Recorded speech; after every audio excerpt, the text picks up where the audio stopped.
दोस्तों, ये कहानी है एक साधु और एक कुंवारी लड़की की। ये एक खौफनाक जंगल की दास्तान है, जहां एक बूढ़ा साधु अपनी झोंपड़ी में रहता था। इस कहानी की असल शुरुआत तब हुई जब एक रात जंगली तूफानी बारिश हो रही थी। हर तरफ घोर अंधेरा छाया हुआ था। आसमान से बिजली जोर जोर से कड़क रही थी और जंगल में खौफनाक सन्नाटा था। साधु अपनी झोपड़ी में बैठा था। दरवाजा मजबूती से बंद कर रखा था ताकि बारिश और तूफान की शिद्दत से बच सके। अचानक उसकी झोपड़ी के दरवाजे पर दस्तक हुई। साधु हैरान हो गया कि इतनी रात को कौन आ सकता है इस जंगल में। उसने हिम्मत करके दरवाजा खोला तो देखा कि एक हसीन और नौजवान कुंवारी लड़की बाहर खड़ी है। उस बेचारी के कपड़े भी भीग चुके थे। साधु ने हैरानी से पूछा, ए लड़की, तुम कौन हो और इस खौफनाक जंगल में इतनी रात गए ऐसी खतरनाक बारिश में यहां क्या कर रही हो? वह लड़की खौफ से भरे लहजे में बोली, बाबा जी, मैं इस जंगल के पास वाले गांव में रहती हूं। मैं बहुत डर चुकी हूं। फिर वह कपकपाते लहजे में कहने लगी, मेरे पीछे कुछ लोग पड़े हैं। वो मुझे मारना चाहते हैं। मुझे बचा लीजिए।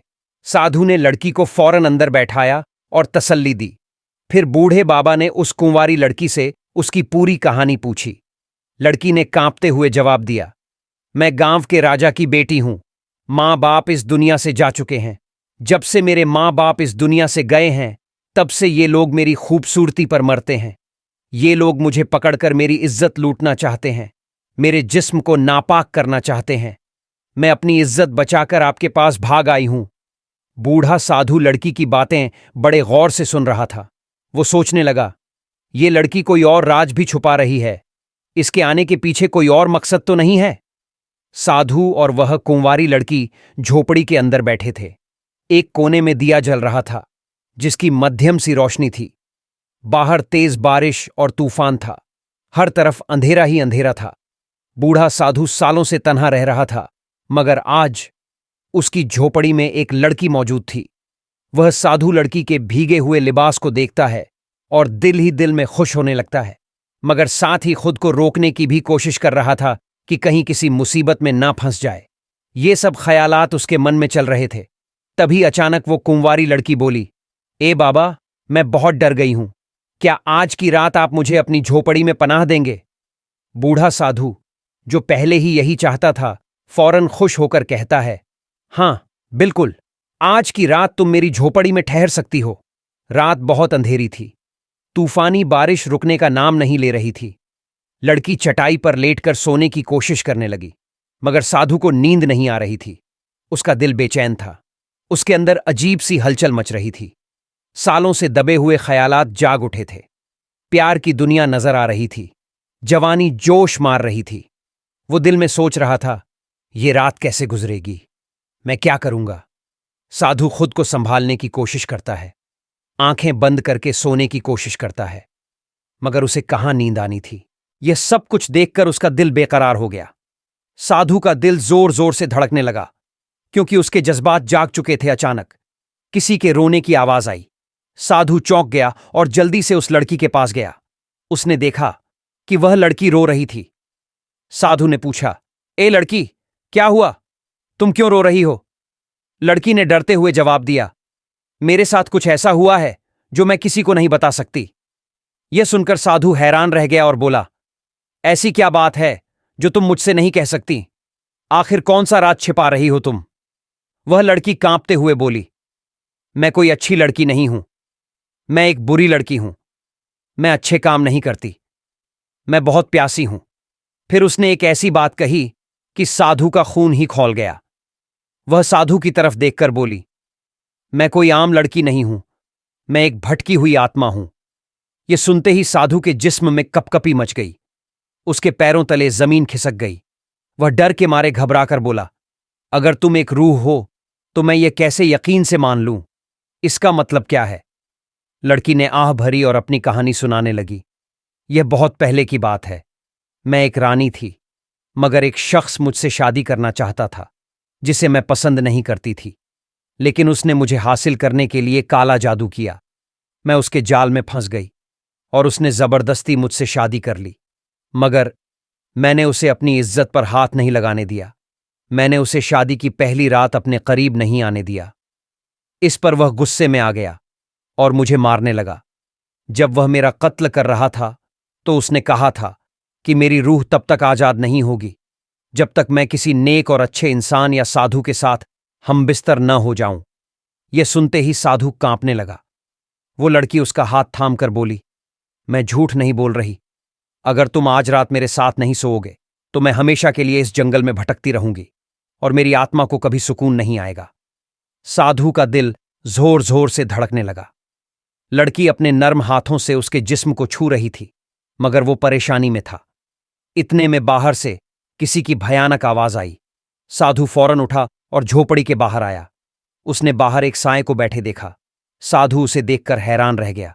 साधु ने पूछा, कौन हो तुम? वो साया आहिस्ता आहिस्ता उसकी तरफ बढ़ने लगा। साधु ने पलटकर झोपड़ी के अंदर देखा, मगर वो लड़की खामोशी से खड़ी थी। उसने कोई जवाब नहीं दिया। साया उसके करीब आया और गरजदार आवाज में बोला, मैं वही हूं जिसने तुम्हारे पास इस लड़की को भेजा है।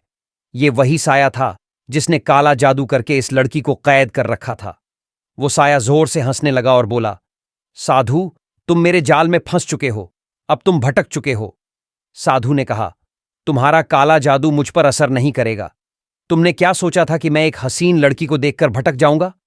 हरगिज नहीं। यह सुनते ही लड़की ने अपनी नजरें झुका लीं, जैसे कि वो भी शर्मिंदा हो रही हो।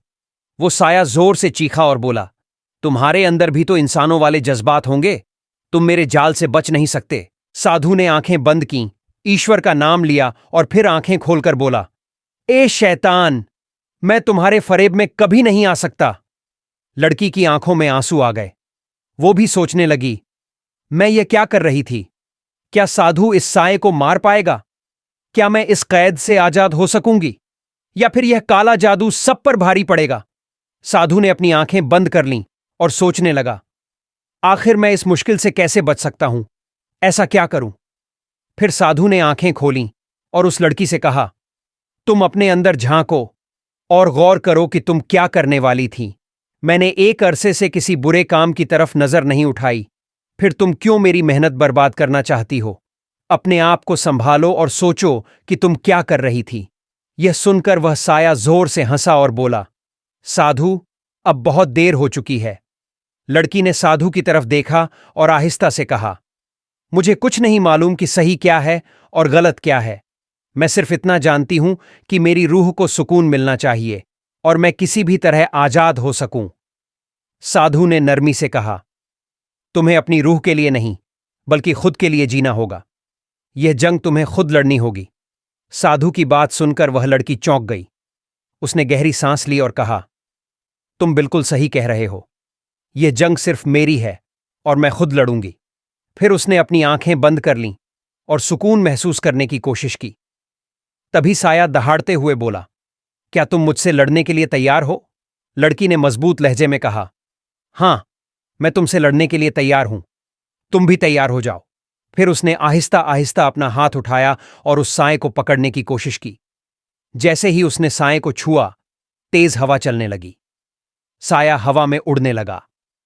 वह खुद को बचाने के लिए तड़पने लगा, मगर अब उसका बचना नामुमकिन था। लड़की ने हिम्मत से उस साए को नजरअंदाज कर दिया। जब सब कुछ खत्म हो गया तो उसने आहिस्ता से अपनी आंखें खोलीं और अपने सामने साधु को पाया। उसकी आंखों में शर्मिंदगी थी और उसे एहसास हो गया था कि मैं अच्छा नहीं कर रही थी। वह साधु के कदमों में गिर पड़ी और बोली, मुझसे बहुत बड़ी गलती होने वाली थी, मगर आपने मुझे बचा लिया। मैं दिल से आपकी शुक्रगुजार हूं।